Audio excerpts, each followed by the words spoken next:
नमस्कार, मैं हूं दीपक चौरसिया। टुनाइट विद दीपक चौरसिया में आपका स्वागत है। नरेंद्र मोदी और नवाज शरीफ के बीच बातचीत हुए एक हफ्ता भी नहीं बीता और पाकिस्तान ने दुश्मनी बढ़ाने वाली हरकतें तेज कर दी हैं। रूस के उफा में जो साझा बयान जारी हुआ था, पाकिस्तान उन सबसे मुकरता नजर आ रहा है। लखवी को पनाह और बॉर्डर पर फायरिंग का मकसद क्या है? क्या नवाज शरीफ पर पाकिस्तानी आर्मी और आईएसआई का दबाव बढ़ गया है? आज इन्हीं सवालों पर होगी बड़ी बहस, लेकिन पहले इस वक्त की बड़ी खबर। जुलाई को भारत और पाकिस्तान के बीच जो बातचीत का सिलसिला शुरू हुआ था, उस पर अब पाकिस्तान की ओर से पानी फेरने का दौर शुरू हो गया है। बॉर्डर पर फायरिंग तेज हो गई है। मुंबई पर आतंकी हमले के मास्टरमाइंड लखवी को आईएसआई ने अपनी पनाह में रखा है और पाकिस्तान के राष्ट्रीय सुरक्षा सलाहकार सरताज अजीज अपने पुराने रंग में लौट आए हैं। अब सरहद के दोनों तरफ ये बड़ी बहस का मुद्दा है कि लखवी को पनाह और बॉर्डर पर फायरिंग का मकसद क्या है? क्या नवाज शरीफ पर पाक आर्मी और आईएसआई का दबाव बढ़ गया है?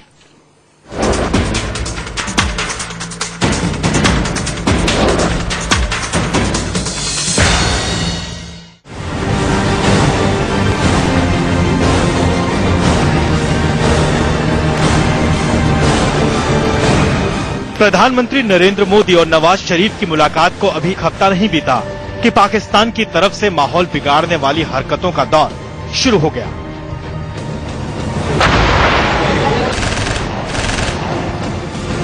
बुधवार को जम्मू कश्मीर में इंटरनेशनल बॉर्डर पर पाकिस्तान की ओर से अचानक गोलाबारी शुरू हो गई। पिछले एक हफ्ते में बॉर्डर पर सीज फायर तोड़ने की ये चौथी घटना है, जिसमें पाकिस्तानी रेंजर्स ने बीएसएफ की चौकियों के साथ साथ सीमा पर बसे गाँव पर भी गोले दागे। अभी जो मेरे पास रिपोर्ट के मुताबिक सुबह 10:30 बजे के करीब फायरिंग हुई थी। तो रुक के फायरिंग हो रही थी वहां से पाकिस्तान की ओर से, जिसमें हमारे यहाँ पर एक भलवाल बर्थ में एक कैजुअलिटी हुई है। भोली देवी एक लेडी थी, उसकी डेथ हो गई है और 3 लोग जो है जख्मी हो गए थे, जिनका ट्रीटमेंट पीएचसी परगवाल में ही चल रहा है।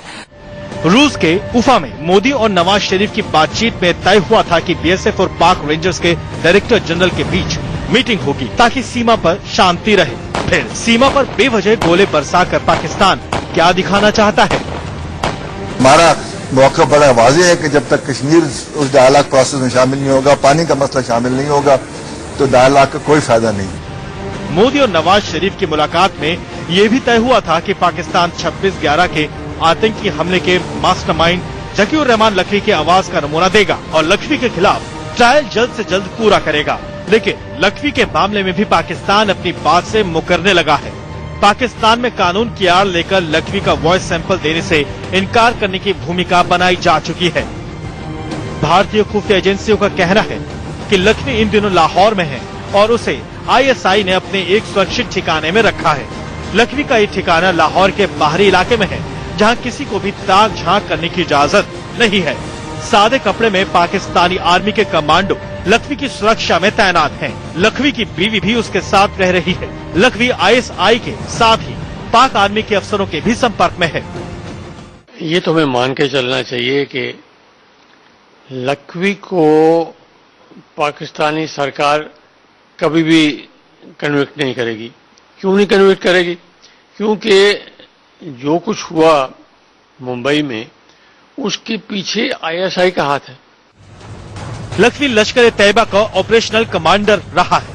पाकिस्तानी आर्मी और आईएसआई की शय पर ही उसने मुंबई पर आतंकी हमले की साजिश रची। खुफिया सूत्रों को अंदेशा है कि आईएसआई लखवी के जरिए हिंदुस्तान के खिलाफ कोई नई साजिश रच रही है, ताकि भारत और पाकिस्तान के बीच बातचीत एक बार फिर पटरी से उतर जाए।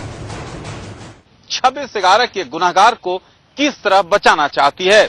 उसे डर है कि अगर लखवी का सच सामने आ गया तो पाकिस्तान के चेहरे से नकाब उतर जाएगा।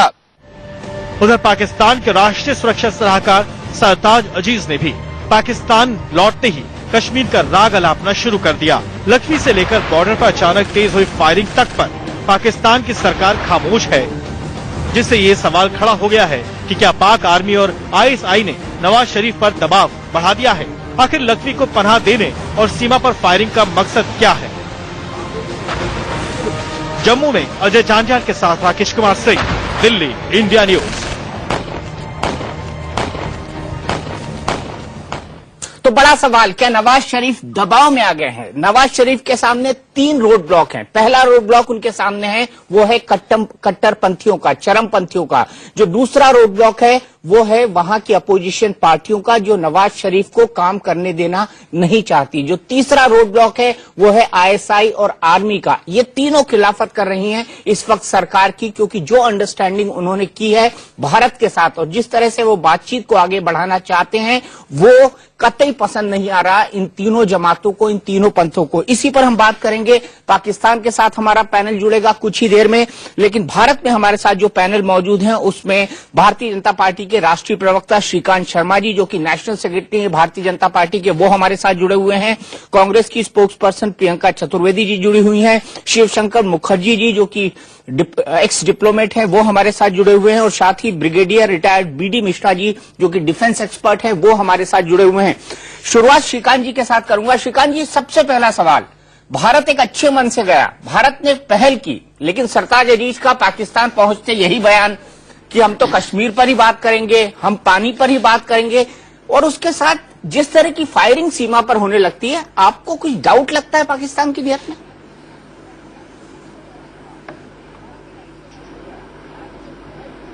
देखिए दीपक जी, आप तो वहां पूरा आपने कवरेज भी आपने की और आप वास्तविकता से रूबरू भी हुए, और देश पूरी तरह से पाकिस्तान की जो अब तक का इतिहास रहा है उसको भी हम सब लोग जानते हैं कि वहां जो स्टेब्लिशमेंट है उसका जो व्यवहार है वो आतंकवादियों के प्रति सॉफ्ट है।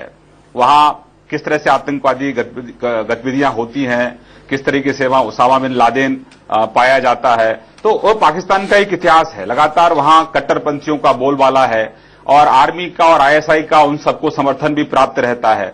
और हमने इसीलिए एक नई पहल, जिस दिन माननीय मोदी जी ने ओथ ली, उसी दिन एक नए अध्याय की हमने शुरुआत की थी कि हम अपने पड़ोसियों के साथ मित्रता चाहते हैं, क्योंकि हमारा जो मुख्य मुद्दा है वो पूरे प्रांत में, पूरे अपने एरिया में, कि हम शांति भी चाहते हैं, अमन चाहते हैं, लेकिन हम किसी के साथ दादागिरी नहीं करना चाहते, किसी की जमीन पर कब्जा नहीं करना चाहते। हम आंखों में आंखें डाल के बराबर की राजनीति करना चाहते हैं। लेकिन लगातार पाकिस्तान की तरफ से जिस तरह की हरकतें होती रही, नापाक कोशिशें होती रही, और हमने भी पाकिस्तान को लगातार उसी की भाषा में जवाब देते रहे। 1 साल के बाद अब फिर प्रधानमंत्री जी ने इनिशिएटिव लिया, दोस्ती का हाथ बढ़ाया कि भाई हम मित्रता चाहते हैं। और अच्छी बात यह रही इस पूरी चर्चा में कि जो ज्वाइंट स्टेटमेंट है जिसके आप गवाह थे, उसमें आतंकवाद को समाप्ति के लिए, किसी भी तरह का आतंकवाद है उस पर समाप्ति के लिए दोनों देशों में सहमति बनी। पहली बार ऐसा हुआ, और इस मोदी जी की पहल को दुनिया के तमाम देशों ने प्रशंसा की, एप्रिशिएट किया। यहां तक कि पाकिस्तान का जो मीडिया है उसने भी उसकी बहुत प्रशंसा की कि भारत के जो वजीर आजम हैं वो तरक्की पसंद हैं, लेकिन आतंकवाद के खात्मे के लिए वो कमिटेड हैं, जीरो टॉलरेंस अगेंस्ट टेररिज्म। एक पहल थी हमारी जिसकी दुनिया में प्रशंसा की गई। और जब बातचीत जब दोनों देशों की होती है तो बातचीत का जो आधार होता है वो ज्वाइंट स्टेटमेंट होता है, और आगे भी जो बातचीत होगी वो ज्वाइंट स्टेटमेंट के आधार पर ही होगी। पाकिस्तान की जो अंदरूनी हालात हैं वो भी सब लोग वाकिफ हैं वहां से, क्योंकि वहां किस तरीके से जो चरमपंथी हैं, किस तरह से वहां आर्मी है, आईएसआई है, किस तरह से वहां जो पॉलिटिकल पार्टी है, वहां के जो प्रधानमंत्री हैं उन पर किस तरह से उनका दबाव रहता है। उसके सबके बावजूद भी ऐसा लग रहा था कि जो पाकिस्तान की जो आंतरिक पॉलिटिक्स है वो शायद आतंकवाद के आड़े नहीं आएगी। लेकिन अब तक जो बयान आ रहे हैं उससे तो यही प्रतीत होता है। लेकिन भारत सरकार हो या फिर पाकिस्तान की सरकार हो, जो बातचीत का क्रम है वो सिर्फ ज्वाइंट स्टेटमेंट पर आधारित होता है, और हम भी इसी ज्वाइंट स्टेटमेंट के आधार पर ही आगे बात करते हैं। अब पाकिस्तान का आगे क्या रुख रहता है वो तो आने वाला समय बताएगा। बिल्कुल प्रियंका, यहां पर मैं आपको जोड़ना चाहूंगा। जो बड़ा सवाल यहां पर है, कांग्रेस ने तो बातचीत शुरू होने के पहले ही विरोध जताना शुरू कर दिया था। यह कैसी डिप्लोमेसी है? क्योंकि यह माना जाता है कि डिप्लोमेसी के लेवल पे अपोजिशन और सत्ताधारी पार्टी, कम से कम प्रधानमंत्री जब विदेश में हो तब तो उसकी आलोचना नहीं शुरू कर देते हैं।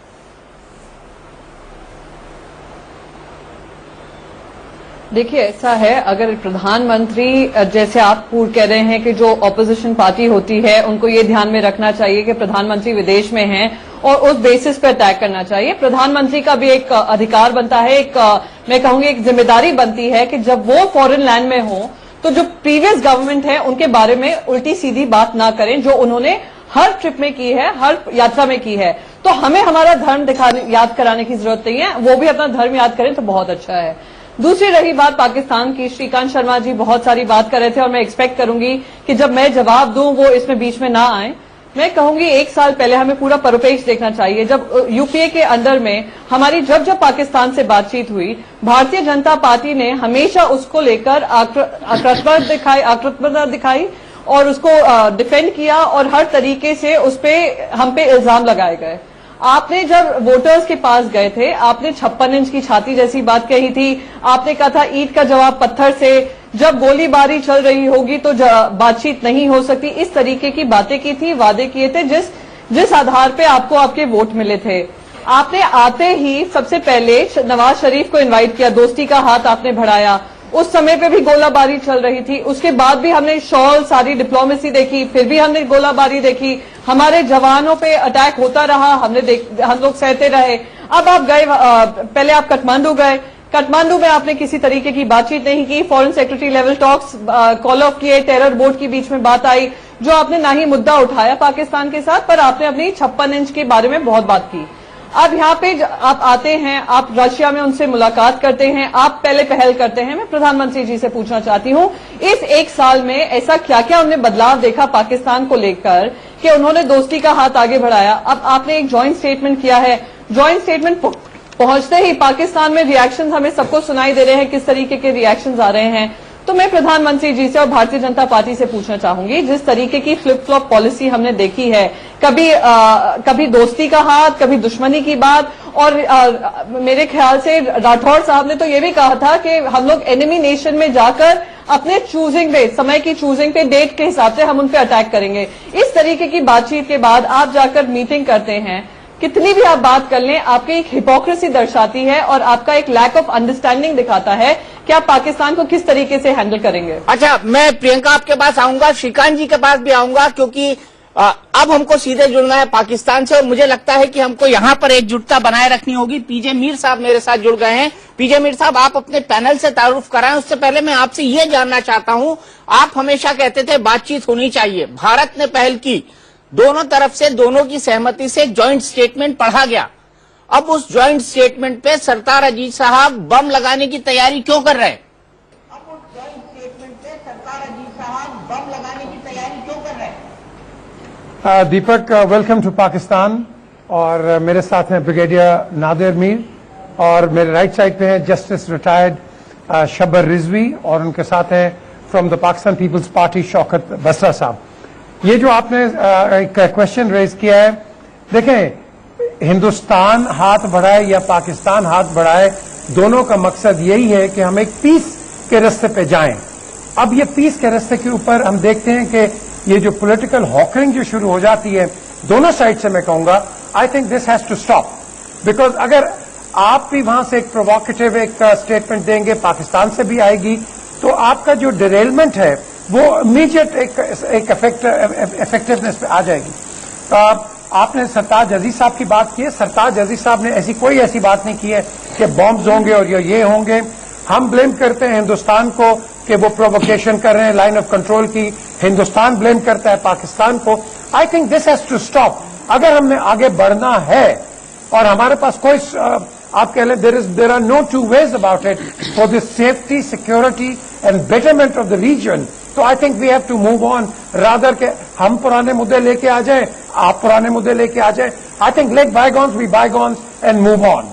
लेकिन पीजे मीर साहब, मैं आपको बता दूं, लाइन ऑफ कंट्रोल पे तो कोई एक्शन ही नहीं है। जो सीज फायर वायलेशन आपकी तरफ से हो रहा है वो तो इंटरनेशनल बॉर्डर पे हो रहा है। अखनूर में हुआ, हमारे एक सिविलियन की डेथ हो गई।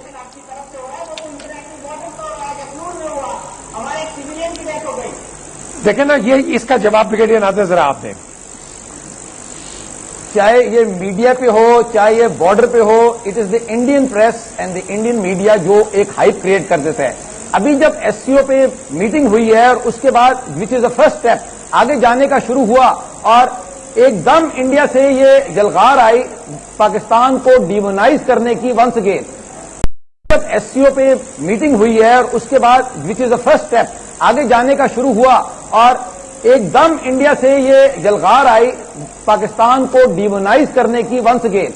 द पॉइंट इज कि एक स्टेप लिया गया दोनों साइडों से मतलब Indian prime minister was there, Pakistani prime minister was there, and this effort is for peace. और जिसका पीजे मीर साहब ने खुद कहा, पीस तो दोनों साइड हाथ मिलाने से होंगे। It takes two to shake hands and both sides to come forward to move the peace forward. तो सबसे पहले अगर इस प्रोसेस को आगे चलना है, इफ एट ऑल, तो फिर ये जो एक इमीडिएट एफर्ट होती है एट वेरियस फोरम्स, मैं आपके इसके अलावा कल गया हुआ था टाइम्स ऑफ इंडिया के न्यूज आवर पे और भी चैनल पे, दो पहली बात जो शुरू होती है वो पाकिस्तान को टोटल ब्लेम करने के लिए और पाकिस्तान को डिमोनाइज करने के लिए होती है। अगर पाकिस्तान इतना ही बुरा है जो आप कहते हैं तो फिर पाकिस्तान से बात मत करें, और पाकिस्तान से फिर आपकी तो बात नहीं हो सकती ना, हम आपसे कर सकते हैं। अगर यही परसेप्शन में चलना है कि हम बुरे हैं या आप बुरे हैं, then we are going to get nowhere. I think if a constructive effort is to be made. देखिए दुनिया में अभी यूएस ईरान की न्यूक्लियर डील हुई है, जो भी मसले थे, बहरहाल it is possible for people to strike deals.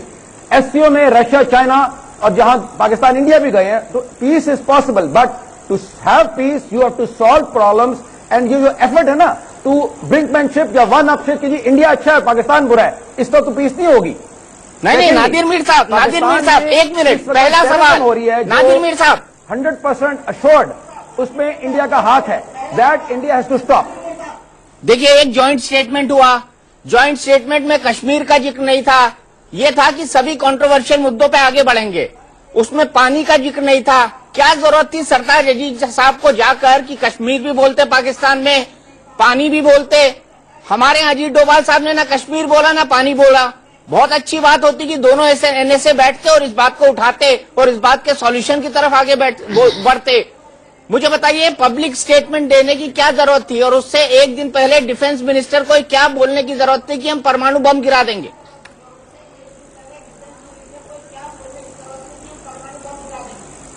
बड़ी सिंपल सी बात है कि ज्वाइंट स्टेटमेंट या any meeting, it is not meant just to have tea. चाय पीने के लिए तो नहीं मिलते, चाहे इंडिया, पाकिस्तान या रशिया में मिले, बेसिकली प्रॉब्लम को सॉल्व करने के लिए मिलते हैं। एंड अगर वो प्रॉब्लम ही सॉल्व नहीं होगा तो then we are getting nowhere. फिर तो आप जितने मर्जी ज्वाइंट स्टेटमेंट देते हैं, जितनी मर्जी मीटिंग्स कर लें, that has been happening over the last nearly 7 decades, पिछले 60-70 सालों में यही हो रहा है, आप देखिए। तो अगर एक जेन्युइन एफर्ट है जो आप कह रहे हैं और हम भी चाहते हैं कि पाकिस्तान इंडिया में पीस हो और दुनिया में पीस हो, तो then we have to move beyond this. और दूसरा, ये जेर जबर पेश में अगर हम फंसेंगे कि जी ये पॉइंट लिखा था, ये लफ्ज लिखा था, then we are getting nowhere, because don't have a myopic view, have view of the bigger picture and the aim is to have peace. नहीं, पीस तो हम भी चाहते हैं, लेकिन ब्रिगेडियर साहब यहां पर मुझे यह बताइए कि अगर पाकिस्तान की इतनी इच्छा होती तो कश्मीर जॉइंट स्टेटमेंट में जुड़वा देता ना, पानी जॉइंट स्टेटमेंट में जुड़वा देता, जितने कंट्रोवर्शियल इश्यूज है सब जुड़वा देता, और वहां पर पाकिस्तान के फॉरेन सेक्रेटरी इस पर खुलेआम घोषणा करते कि हमने ये कहा है। वहां पर क्यों नहीं, पाकिस्तान में जाके क्यों? मुझे लगता यह है कि जो वहां के पैनलिस्ट बता रहे हैं उसमें और वास्तविकता क्या है, रियलिटी क्या है, उसमें काफी फर्क है। ये समझना पड़ेगा कि पाकिस्तान में जो वहां की जमहूरियत है, जो वहां की इलेक्टेड सरकार है, वो अमेरिका, सऊदी अरेबिया और इंडिया के बारे में कोई डिसीजन नहीं ले सकती है जब तक वो रावलपिंडी को कंसल्ट न करें। और मुझे लगता यह भी है कि जितने इनिशिएटिव अभी जो नई सरकार भारत में आई है, इन्होंने जितने इनिशिएटिव लिए हैं, इतने इनिशिएटिव कभी भी नहीं लिए गए थे। यहां तक कि स्वेरिंग इन में बुलाया गया, और यह भी जो उफा में अभी जो मीटिंग हुई है, यह भी इंडिया के इनिशिएटिव हुई है। तो मैं समझता हूं कि जहां तक सिंसियरिटी का सवाल है, पीस के ख्वाहिश का सवाल है, भारत ही हमेशा, इंडिया ही हमेशा उस पर पहल करता है, और वहां से वो पहल नहीं है, क्योंकि मैं समझता हूं कि वहां के आर्मी का, वहां के आर्म्ड फोर्सेस का और वहां के जो हुकूमत है जो कि वाकई हुकूमत करती है, उनके इंटरेस्ट अलग हैं। और मैं समझता हूं कि वहां की कोई अस्मिता नहीं रह जाएगी फौज की अगर इंडिया और पाकिस्तान में अच्छे संबंध हो जाएंगे। तो कहीं न कहीं ये डिरेल करना उनकी एक आदत बन गई है, उनकी रिक्वायरमेंट है, उनकी जरूरत है, उनके एग्जिस्टेंस का मामला है। तो बातें तो जरूर करते हैं, लेकिन बात करने के बाद वो मुकर जाते हैं और उस बात पर वो अमल नहीं करते हैं, और कहीं न कहीं ये भी है कि पीस चाहते ही नहीं। वाकई पीस नहीं चाहते मीर साहब?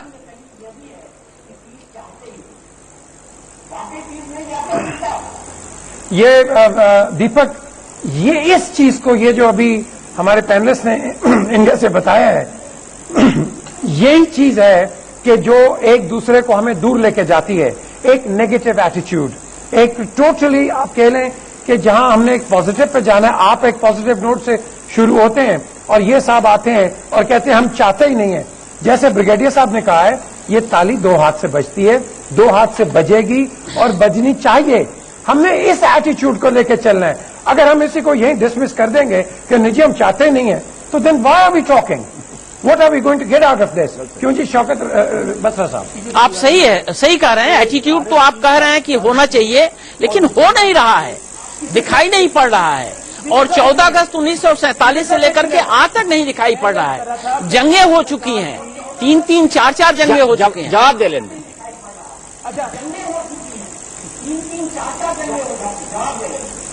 जी मैं आज ये कर रहा था कि भारत की पाकिस्तान दुश्मनी और मुसलमान दुश्मनी किससे ढकी छुपी नहीं है अभी तक साहब। और दूसरी गुजारा ये है खास तौर पर शौकत साहब आपका माइक ठीक नहीं है, we will just get this mic. Main चीज है दीपक, हमारे पास इस वक्त जस्टिस शबर रिजवी हैं, लेट्स हैव हिज इनपुट। जी आप क्या कहते हैं इस पे? देखिए बात यह है कि पाकिस्तान इंडिया के इख्तलाफात यकीनन हैं, शुरू से हैं, आउटस्टैंडिंग हैं, सीरियस हैं, मगर उस किस्म के डिफरेंसेस जो है वो हर जगह होते हैं। अब ईरान और अमेरिका, बल्कि अमेरिका नहीं कहना चाहिए, 6 countries, 6 big powers and Iran, उनकी नीयत थी कि उन्होंने कोई वे आउट निकालना है, तो उन्होंने निकाल लिया जिसका कि इम्पैक्ट पूरी दुनिया की पॉलिटिक्स पे, इकोनॉमी पे और बहुत से एस्पेक्ट पे होगा। तो इसलिए दोनों ये जो है, अब जब हम आपस में बात करते हैं वहां पे भी अगर हम इस तरह इतने अग्रेसिव होके गुफ्तगू करेंगे जिस तरह से भी एक दोस्त इंडिया से कर रहे थे। दीपक आप क्या कहेंगे कि जैसे सबर एक बड़ा इंपॉर्टेंट पॉइंट है कि अगर वहां से एक टेबल टॉक के ऊपर या डिस्कशन के ऊपर अगर हम एक एग्रेशन और एक एग्रेसिव एटीट्यूड रखें, वेदर हियर और whether in India, do you think फिर हमें किसी मीनिंगफुल डायलॉग पे चल सकते हैं? क्या कहेंगे आप? मीर साहब, ऊफा में कोई एग्रेशन नहीं था। एग्रेशन सरताज अजीज साहब में पैदा हो गया पाकिस्तान जाने के बाद। मुझे बताइए कि उनकी इस प्रेस कॉन्फ्रेंस की जरूरत क्या थी? इंडिया ने मैच्योर्ड एटीट्यूड शो किया आपके डिफेंस मिनिस्टर के स्टेटमेंट पे। मैंने खुद ने सवाल पूछा था हमारे फॉरेन सेक्रेटरी एस जयशंकर से कि आप डिफेंस मिनिस्टर ने पाकिस्तान की तरफ से परमाणु बम भारत पर गिराने की धमकी दी है, आपको क्या कहना है? उन्होंने उस सवाल को टाल दिया। अगर वो चाहते वो भी कोई करारा जवाब दे सकते थे, लेकिन उन्होंने एक पॉलिटिकल मैच्योरिटी दिखाते हुए, एक डिप्लोमेटिक मैच्योरिटी दिखाते हुए सवाल को टाला। मुझे बताइए कि अगर ऊफा में नवाज शरीफ मिलने वाले हैं तो आपके डिफेंस मिनिस्टर को ऐसा बयान देने की क्या जरूरत है? मैं आपसे जवाब लूंगा, श्रीकांत शर्मा जी के पास भी चलूंगा, वो काफी देर से इस डिस्कशन को सुन रहे हैं। प्रधानमंत्री नरेंद्र मोदी जी ने ये इनिशिएटिव लिया है, उस पर सत्ताधारी पार्टी क्या सोचती है इस ब्रेक के बाद? में जॉइंट स्टेटमेंट तो हो गया, लेकिन उसके बावजूद बॉर्डर पर फायरिंग और लखवी को पनाह, लखवी पर मेहरबानी, इसका मकसद क्या है? यही समझने की कोशिश कर रहे हैं। भारत और पाकिस्तान के बीच बड़ी बहस हो रही है। हमारे साथ पाकिस्तान से एक बड़ा पैनल जुड़ा हुआ है और हिंदुस्तान में हमारे साथ मौजूद हैं श्रीकांत शर्मा जी, बीजेपी के स्पोक्स पर्सन। श्रीकांत शर्मा जी, जब भी पाकिस्तान की बात होती है, अटल बिहारी वाजपेयी जी लाहौर बस लेकर गए, हमने शिमला में बुलाकर बातचीत की पाकिस्तान के काउंटर पार्ट से, जिसको हम शिमला समझौता कहते हैं। उसके बाद नरेंद्र मोदी जी ने अपने शपथ विधि में नवाज शरीफ को बुलाया, उनसे दिल खोलकर रिश्ते की बात कही। अब हमने ऊफा में बुलाया, लेकिन उसके बाद भी जिस तरह के डेवलपमेंट होते हैं और जिस तरह से सरताज अजीज ने कश्मीर और पानी का मुद्दा उठाया, आपको लगता है कहीं नीति और नियत में खोट है पाकिस्तान की? आपने कहा जॉइंट स्टेटमेंट पे बातचीत होगी, बड़ी अच्छी बात है, हमारे लिए गाइडिंग प्रिंसिपल वही है, हमारे लिए शिमला समझौता गाइडिंग प्रिंसिपल है, बट आपको नहीं लगता कि कोई नियत में खोट है?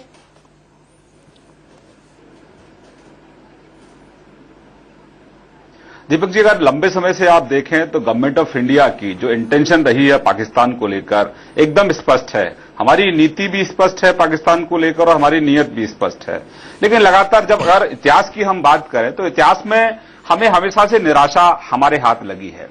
लेकिन गवर्नमेंट ऑफ इंडिया की तरफ से जो हमारे प्रधानमंत्री जी हैं नरेंद्र भाई मोदी जी, दुनिया के अंदर उन्होंने एक इनिशिएटिव लिया है, एक पहल शुरू की है कि हम आतंकवाद को समाप्त करना चाहते हैं, zero tolerance against terrorism.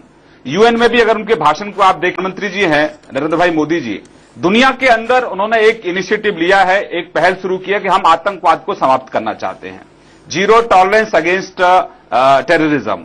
UN में भी अगर उनके भाषण को आप देखें तो सीधे सीधे अमेरिका को भी उन्होंने कहा कि भाई कोई सॉफ्ट टेररिज्म और हार्ड टेररिज्म नहीं होता है, आतंकवाद आतंकवाद होता है। जब तक हम ईमानदारी से इस आतंकवाद के खात्मे के लिए हम सब मिलकर ईमानदारी से आगे नहीं आएंगे, तब तक इस आतंकवाद को हम लोग समाप्त नहीं कर सकते, क्योंकि आतंकवाद कोई धर्म नहीं है, आतंकवाद इंसानियत का दुश्मन है। और इसीलिए एक अच्छी पहल इस ज्वाइंट स्टेटमेंट में हुई, पाकिस्तान की तरफ से आतंकवाद को लेकर कहा कि नहीं, हम इस पर हम सब लोग कार्रवाई करेंगे। और ये जो ज्वाइंट स्टेटमेंट है, इसमें पाकिस्तान का भी खूब पूरी तरह से इसमें पक्ष है, क्योंकि जब हम जो हमारे मछुआरे हैं, जो उनका उधर भी पकड़े जाते हैं, हमारी तरफ भी पकड़े जाते हैं, तो उसके लिए 15 दिन के अंदर ये फैसला हो। फिर बीएसएफ जो हमारे चीफ हैं, वहां के जो रेंजर है, उनके चीफ हैं, उनकी रेगुलर बातचीत होती रहे, तो बड़े पॉजिटिव इनिशिएटिव हैं। और पाकिस्तान में जिस तरह से मस्जिदों में धमाके होते हैं, जिस तरह से दुनिया में आईएसआईएस का खौफ पैदा हो रहा है, एलएटी का खौफ पैदा हो रहा है, तालिबान का खौफ पैदा हो रहा है, तो एक बड़ी पहल भारत के प्राइम मिनिस्टर ने शुरू की है। अब लेकिन देखना पाकिस्तान की तरफ है, क्योंकि बॉल टोटल पाकिस्तान के कोर्ट में है। पाकिस्तान किस तरह का रिएक्ट करता है, पाकिस्तान ज्वाइंट स्टेटमेंट पर आगे बढ़ता है या अपनी इंटरनल पॉलिटिक्स के दबाव में इस तरह के उनके कोई बयानात आते हैं। हम एक सकारात्मक रूप में, सकारात्मक पहल के साथ, पॉजिटिव एटीट्यूड के साथ हम आगे बढ़ना चाहते हैं, क्योंकि हम तरक्की चाहते हैं, हम डेवलपमेंट चाहते हैं। और हमारे वजीर आजम साहब ने, यानी कि नरेंद्र भाई मोदी साहब ने स्पष्ट कहा था कि भारत और पाकिस्तान को मिलकर अगर लड़ना है तो गरीबी से लड़ें, क्योंकि गरीबी से अगर लड़ेंगे तभी खुशहाली आएगी, पाकिस्तान में भी आएगी और हिंदुस्तान में भी आएगी। तो एक पहल हमने शुरू की है। मैं मानता हूं कि पाकिस्तान की तरफ अब देखना है, और हम ही नहीं, दुनिया के तमाम देश पाकिस्तान की तरफ देख रहे हैं कि पाकिस्तान आतंकवाद को लेकर अपना क्या रुख अख्तियार करता है। मीर साहब से एक हमारा सवाल है। मीर साहब, मैं शौकत बसरा साहब से एक सवाल पूछना चाहता हूं, और यह 4 जनवरी 2011 की वारदात के बारे में, जब मलिक मुमताज कादरी ने वहां के गवर्नर के, पंजाब के गवर्नर साहब का असैसिनेशन किया था। आपको लगता नहीं है कि गवर्नर साहब का, सलमान तासीर साहब का सिर्फ उनकी एक ही खता थी कि उन्होंने जो ब्लास्फेमी लॉ है उसके बारे में उन्होंने कुछ कहा था, टिप्पणी की थी, और उसके बाद उनका असैसिनेशन हो गया। और जब कादरी कोर्ट में पेश हुआ तो उसके ऊपर गुलाब की पंखड़ियां फेंकी गई। तो आप कहीं न कहीं ये नहीं समझते हैं कि इतना कट्टरपंथी होगी तो भारत के साथ कैसे रिश्ते सुधरेंगे? आपके खुद के पार्टी के बहुत बड़े लीडर थे और काफी जाने माने लीडर थे, उनके साथ यह हुआ, उसके बाद क्या वारदात के बाद क्या हुआ? अगर ऐसी कट्टरपंथी होगी तो कहां सुधरेंगे?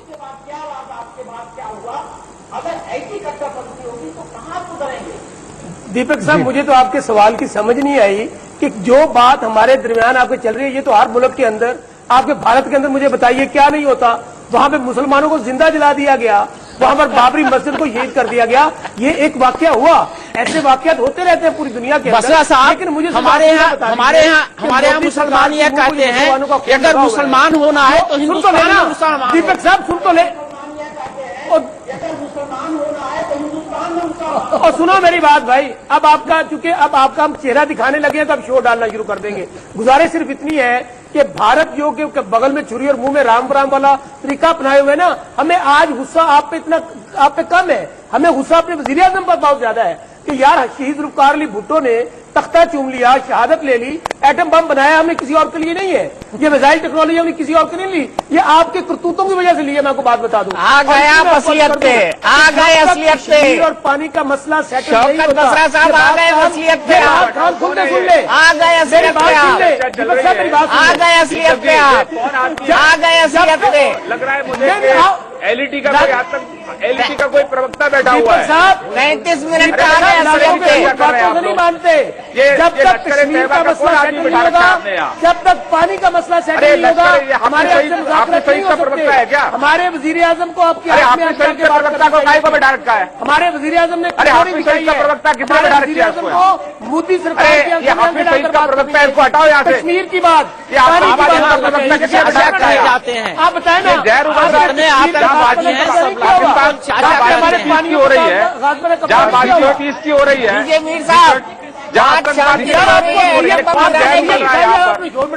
साहब,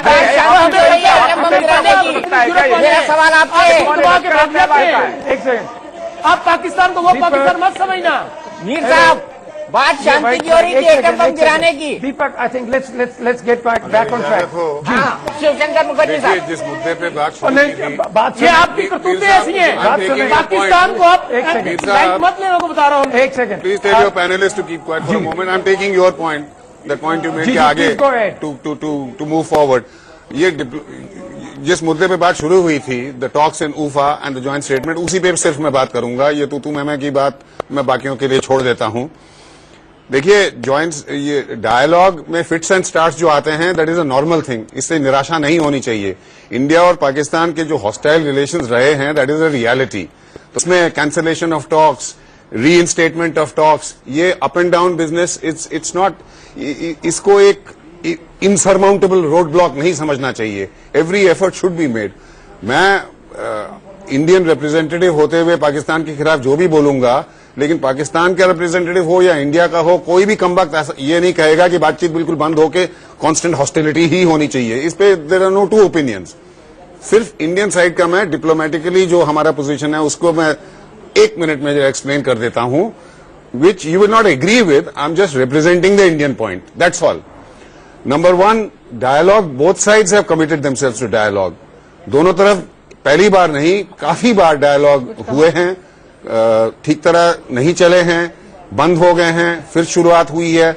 लेकिन ऊफा को कम से कम let us support it in the sense that at least 2 प्रधानमंत्री हाईएस्ट पॉलिटिकल लेवल पे एग्रीड कि कुछ स्टेप्स लेने चाहिए आगे बढ़ने के लिए ठीक दिशा में। नंबर 1, सो उस पे उसको निंदा करने की या उस पे पानी फेरने की जरूरत नहीं है। Maybe it is useless. Number 2, Sartaj Aziz साहब ने as a national security adviser कुछ कहा कि अगर कश्मीर इंक्लूडेड ना हो टॉक्स में और पानी का सिचुएशन ना हो तो इट इज यूजलेस। इसको मैं कहता हूं कि बहुत ज्यादा इंपॉर्टेंस देने की जरूरत नहीं है। और आपने मीडिया में देखा होगा कि हमारे फॉरेन मिनिस्ट्री के सोर्सेज ने कहा है कि we are not factoring that in. उस स्टेटमेंट के वजह से हम टॉक्स को सैबोटाज करना नहीं चाहते हैं। We are going by the joint statement. I think ये आप मानेंगे कि this is also a positive step. Number 3, perception, main perception ये है, जो लोग कहते हैं कि डायलॉग पाकिस्तान से, इंडिया की तरफ से मैं बात कर रहा हूं, कि जो लोग पाकिस्तान की तरफ से, और ये पहले भी आप ही के प्रोग्राम में मैं बार बार कह चुका हूं, जो परसेप्शन है, ये जो ईरान की बात की थी आपके ब्रिगेडियर साहब ने, इट इज ट्रू। लेकिन बराक ओबामा ने अपने स्पीच में बोला था after the deal was struck कि this is not based on trust, it is based on verification. अब ये ट्रस्ट एंड वेरीफाई की जो बात है, इसमें जो परसेप्शन है इंडिया की तरफ से, उसमें Pakistan case for dialogue comes crashing down. मैं ये नहीं कह रहा हूं कि ये सही है या गलत है, मैं कह रहा हूं ये हमारा परसेप्शन है। क्यों है? क्योंकि हमारा ये मानना है कि पाकिस्तान की तरफ से रेटोरिक जो भी आता हो पाकिस्तान के खिलाफ, पाकिस्तान का जो हम एक्यूजेशन लगाते हैं आतंकवाद का एम्ड एट इंडिया, चाहे जो, ये बिल्कुल सही है कि Pakistan itself is the victim of terrorism, बिल्कुल सही है कि पाकिस्तान खुद आतंकवादियों से लड़ाई कर रहा है, लेकिन इसमें इंडिया के तरफ आतंकवाद एक्सपोर्ट करने में पाकिस्तान ने कभी कमी नहीं की है। इसके लिए बहुत ज्यादा ओवरवेलमिंग एविडेंस है, दुनिया में है, यूएन सैंक्शंस में है, यूएस सैंक्शंस में है। इसलिए नवाज शरीफ जी, जो इंडिया में एक भी परसेप्शन है कि नवाज शरीफ जी जो हैं, आपके वजीर आजम जो हैं, वो चाहते हैं कि शांति की तरफ कदम लिए जाएं, लेकिन आर्मी और आईएसआई जो है उन पर दबाव रखते। मैं नहीं मानता, मैं मानता हूं कि ये पाकिस्तान का पॉलिसी है कि जिस तरह से भी हो, number 1 policy is to do harm to India. चाहे कश्मीर का अगर कोर इशू जो आप कहते हैं हो या ना हो, कुछ और भी इशू निकल आएगा। परसेप्शन हियर इज कि Pakistan is not interested in peace. Pakistan के जो रूलिंग एलीट है उसकी रोजी रोटी इंडिया की तरफ हॉस्टिलिटी बढ़ाने में, घटाने में इंटरेस्ट नहीं है। इसी और जो ओवरवेलमिंग एविडेंस है कि आतंकवाद कंटिन्यूअसली एम किया जा रहा है इंडिया पे, चाहे बीच बीच में डायलॉग की बुनियाद, डायलॉग की सिलसिले किए जाएं कि नहीं, ये परसेप्शन है यहां पर। और लास्ट एक पॉइंट में 15 सेकंड में कह देता हूं, जो लोग कहते हैं कि फिर भी डायलॉग होना चाहिए, चाहे जितना टाइम लगे, चाहे फिट्स एंड स्टार्ट्स में हो, जिससे कोई भी जो अमन चाहता है वो ये बात मना नहीं करेगा। एक डिप्लोमेटिक, पॉलिटिकल, लीगल पॉइंट भी है इंडियन परसेप्शन की तरफ से। अगर इंडिया का जो परसेप्शन है कि जो इंडिया पॉलिसी है, जो मोटे मुद्दे हैं पाकिस्तान में, वो डेमोक्रेटिकली इलेक्टेड पॉलिटिकल गवर्नमेंट नहीं संभालती, वो आर्मी और आईएसआई संभालती है, नंबर 1।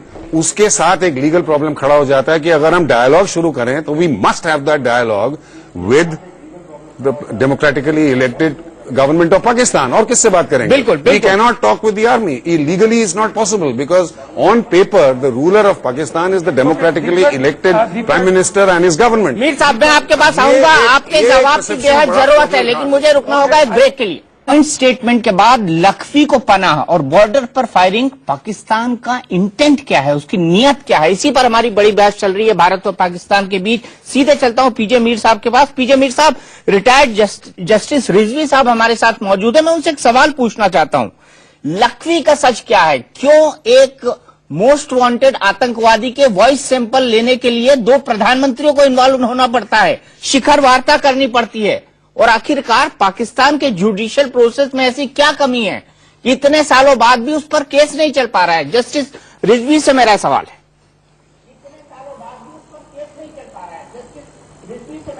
जी जस्टिस साहब, हमारे जुडिशियल सिस्टम में कोई कमी नहीं है, और इसीलिए जहां भी कहीं लॉ में कोई रिलीफ मिलता है एक्यूज को, तो बेनिफिट ऑफ डाउट के कॉन्सेप्ट के तहत मिलता है। ये मैं एक जनरल बात कर रहा हूँ। तो इस किस्म की कोई अगर सिचुएशन इस केस में भी होगी तो मुझे पता नहीं, लेकिन ये बात ठीक नहीं है कि हमारा जस्टिस सिस्टम नहीं चल रहा। हमारे अपने हालात के मुताबिक और जो यहाँ पे सिचुएशन उसके मुताबिक चल रहा है, लखवी साहब की बात तमाम सिस्टम चल रहे हैं। नहीं, यहाँ पे दीपक साहब, लखवी साहब, अगर आपका उन पे इतराज है तो मुझे बताइए, जब सबूत नहीं है अदालतों के बाद, हम आपके ताबे हैं या आपके बताहत हैं कि जो हमें आप डायरेक्शन देंगे कि फलां बंदे को पकड़ लो, फलां को छोड़ दो, आपके हेडमास्टर तो नहीं लगे हुए ना, आप अपने मुल्क को संभालें। आप वहां देखिए कितनी वहां पे हालात खराब है। गुजारिश सिर्फ इतनी है कि आप एक बात तय कर लें कि जब तक आप कोरिशन को कौन आदमी है फिर ये बकबक कर रहा है, जब तक आप ये नहीं मानेंगे कि ये पूरी कश्मीर और चर्चा को पानी का डिस्टर्ब कर रहा है, जब तक सेटल हमारे दरमियान नहीं होगा, पाकिस्तानी चाहते हैं आपसे शौकत बसरा साहब, शौकत बसरा साहब, हम यहाँ दोस्ती की बातें करने बैठे हैं।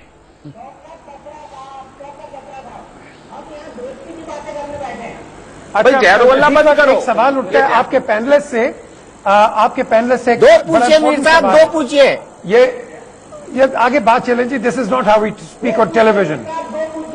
दीपक, एक सवाल है, ये जो प्रियंका ने बड़ी अच्छी बात की है कि does India know what it's foreign policy is, and ये किस किस्म की ये जो गवर्नमेंट है, ये इसका स्टांस क्या है? ये प्रियंका का तो जवाब जरा अपने पैनलिस्ट से लेके दें मुझे प्लीज। नहीं, हमारी फॉरेन पॉलिसी कांस्टेंट है। जो यूपीए ने किया वो एनडीए भी कर रहा है, और वो ये है कि हम पड़ोसियों के साथ अच्छे रिश्ते चाहते हैं। इसीलिए शपथ विधि के शुरुआत में ही प्रधानमंत्री नरेंद्र मोदी जी ने पाकिस्तान के प्रधानमंत्री नवाज शरीफ को बुलाया था। ये आप भी जानते हैं, हम भी जानते हैं, और सबसे पहला हैंडशेक उनके साथ हुआ था, और सार्क के बाकी नेताओं को बुलाया था। रमजान की बधाई दी प्रधानमंत्री ने नवाज शरीफ जी को। उसके बाद उसके बाद मैसेज गए जब वर्ल्ड कप की टीमें खेलने जा रही थी, उन्होंने हर प्लेयर को बधाई दी। एक भी मौका नहीं छोड़ते हैं वो, आपके लिए शुभकामना देने का एक भी मौका नहीं छोड़ते हैं। आपने भी मछुआरों को छोड़ा, हमने भी मछुआरों को छोड़ा। दीपक, आप जरा मौका दे देना बात करने का। हाँ, बात करने का मौका दे दे। एक पाकिस्तानी का सवाल है कि वो पाकिस्तानी जितना भी है वो डरता है। वो कहता है जी कि हम हिंदुस्तान से नहीं डरते, लेकिन ये जो रॉ है हम इससे डरते हैं।